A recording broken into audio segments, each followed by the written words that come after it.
Chers amis abonnés, aujourd'hui à la rencontre de Ibrahima Théolam. Il est écrivain. Son rêve, développer les talents des jeunes africains, encourager la réussite individuelle et utiliser l'entrepreneuriat comme levier de lutte contre la précarité. Bonjour monsieur. Bonjour madame. Présentez-vous. Je suis Ibrahima Théolam, je suis entrepreneur. Je suis également auteur sur l'entrepreneuriat des jeunes et des femmes en Afrique. Ok. Comment voyez-vous le jeune africain? De mon point de vue, le jeune africain a la chance de vivre dans un environnement où il existe plusieurs opportunités qui s'offrent à ses aspirations. C'est-à-dire, dans tous les pays africains, il existe des ressources naturelles qui vont permettre aux jeunes de se concentrer sur l'exploitation de leur potentialité. Donc, il est intéressant d'expliquer qu'en Afrique, il existe toutes ces ressources et que le jeune est chanceux. Maintenant, comment je vois le jeune africain à ce niveau-là? C'est qu'il ne profite pas de toutes ces opportunités parce qu'il y a d'autres qui viennent les exploiter à sa place. Mais par ailleurs, on peut tirer chapeau pour certains jeunes qui misent sur leur potentialité, qui osent et qui estiment qu'on doit construire l'Afrique avec nos propres moyens, avec nos propres bras. Et je veux nommer éventuellement les jeunes du secteur informel à qui j'ai beaucoup de respect et beaucoup de considération, qui sont engagés à apporter une vraie lumière en ce qui concerne tous nos besoins au niveau des différentes sociétés. Je veux nommer aussi d'autres jeunes qui sont à l'école ou qui sont à l'université, qui se débrouillent tous les jours et qui s'engagent à ce que les choses marchent pour eux et qui s'engagent à ce que la communauté se développe.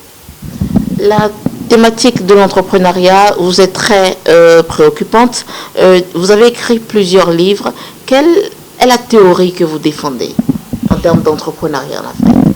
En termes d'entrepreneuriat, ce que je défends, c'est qu'on puisse prendre en charge, nous en tant qu'Africains, les besoins qui s'offrent dans notre environnement immédiat.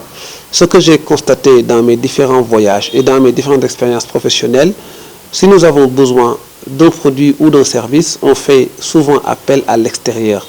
Et qu'aujourd'hui, nous pouvons constater, en plus de la disponibilité des ressources, nous avons la technologie à notre portée, nous avons des méthodes de travail à notre portée et nous avons aussi des personnes bien formées. Donc centraliser tout ça au niveau d'une ambition, comment faire pour réduire la dépendance vis-à-vis de l'étranger? Pour moi, c'est le maître mot de mon engagement.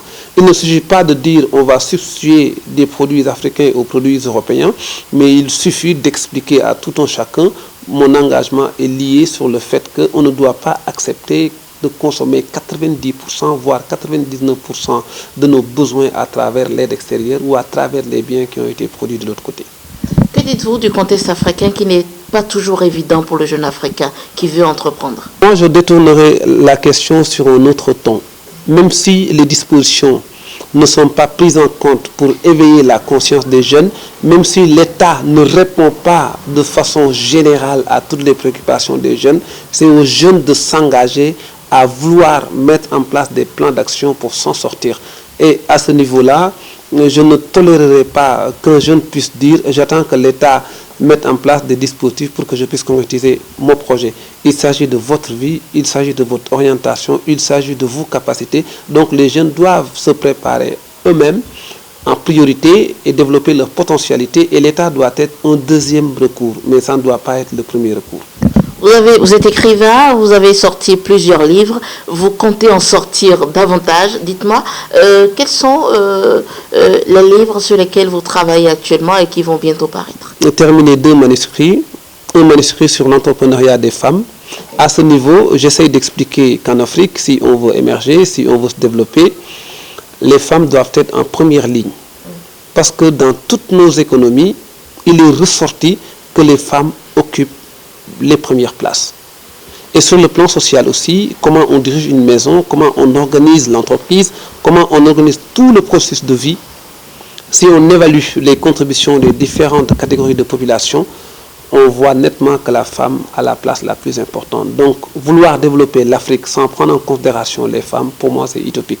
Mais en prenant en compte l'approche des femmes ou l'orientation des femmes, il faudrait qu'on les consulte. Et le livre prône pour l'engagement des femmes en fonction de leur contribution. Et le livre prône aussi sur un état d'esprit qui existe.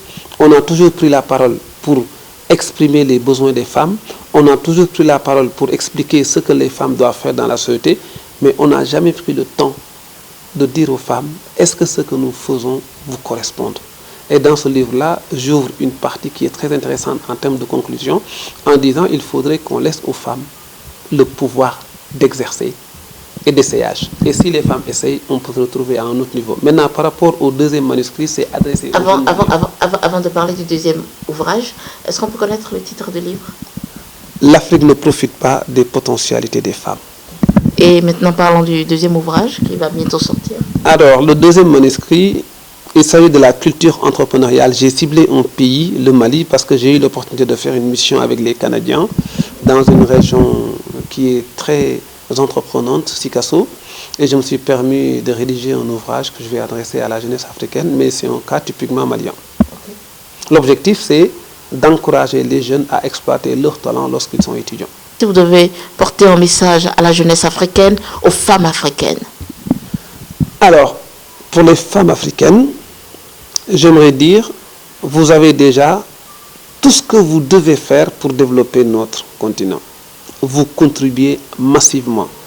Vous avez été sur tous les plans, en termes de soutien, en termes d'orientation, en termes de vision, en termes d'accompagnement des personnes qui réussissent dans notre communauté.